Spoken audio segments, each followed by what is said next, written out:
Okay, good day, everybody. Good day. How's everyone doing? I just believe everyone is doing amazing. Sorry, I wrote down some questions I've been asked and okay, how I intend to answer them. First of all, welcome to my YouTube channel. My name is Adeze Onbiko, founder of Asaba Business Community, new student for Sheffield Business School, and I'll be studying international business management here.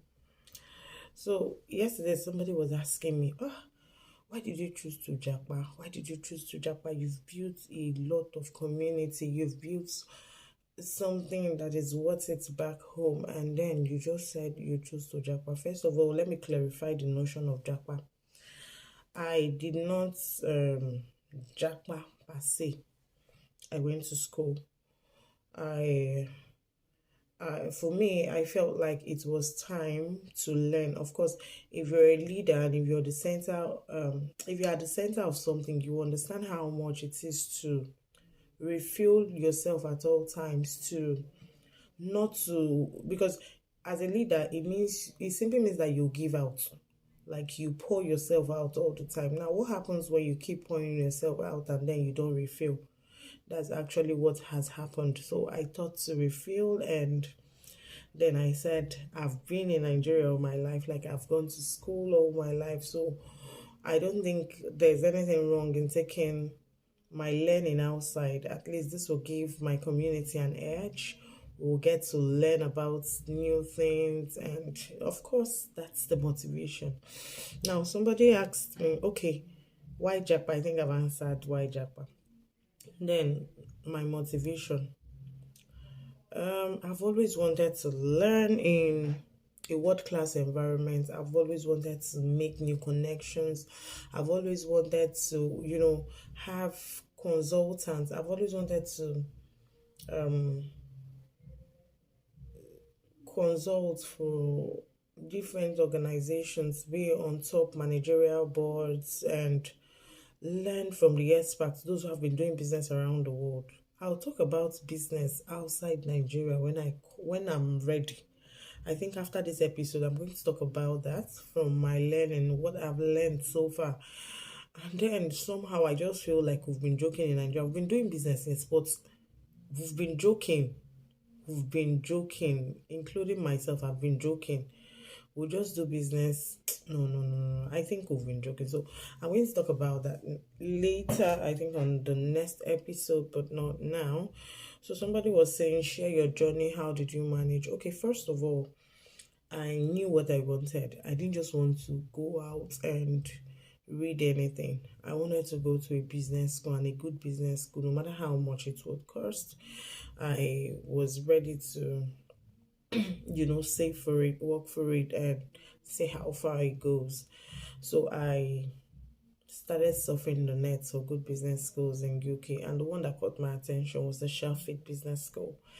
And I started going through their website. I didn't know anybody here. Yeah, when I came, I didn't know anybody. I didn't even know that people I know were already here until much later. So I started surfing for business school in Sheffield and business school in the UK. Then I found Sheffield. Now, what caught my attention?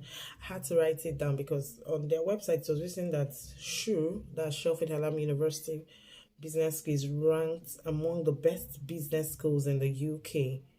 That was my first catch.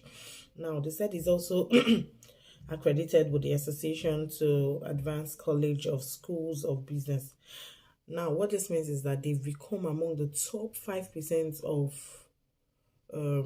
best business schools globally, not just in the UK. So imagine going to that kind of school. Imagine coming out to tell people, oh, I learned from the very best. You get what I mean? So I think I wanted to experience something like that.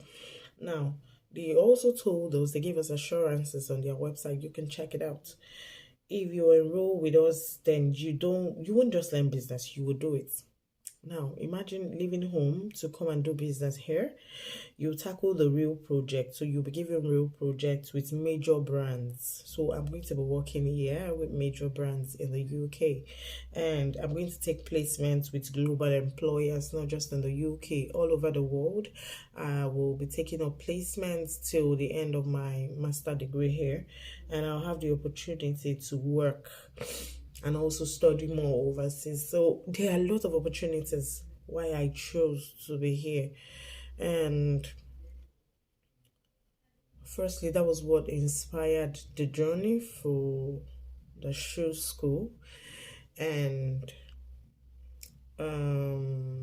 I started looking for how to do it. I visited their website, I applied, I got my admission, I paid my deposit, and of course, so if you check the school fees in Naira,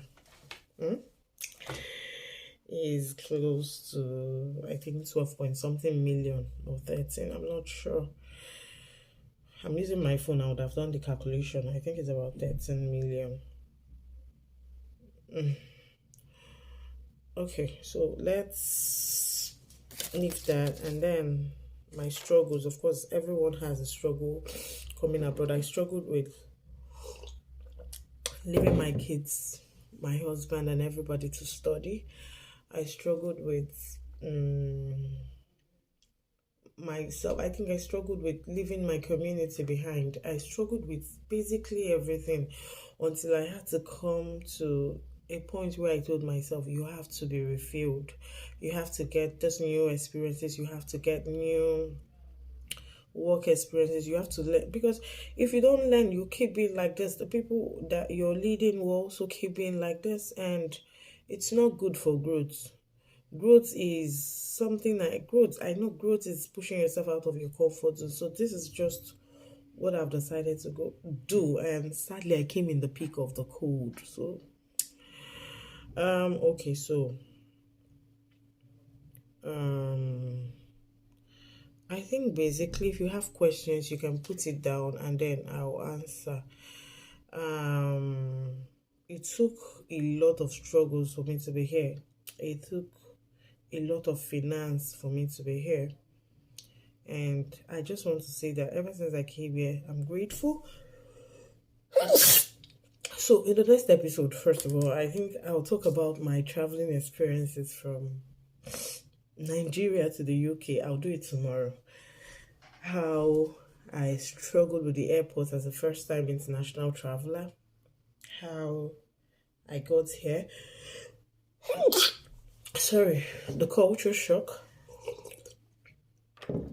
The new things I'm saying and things I feel I need to impact back home.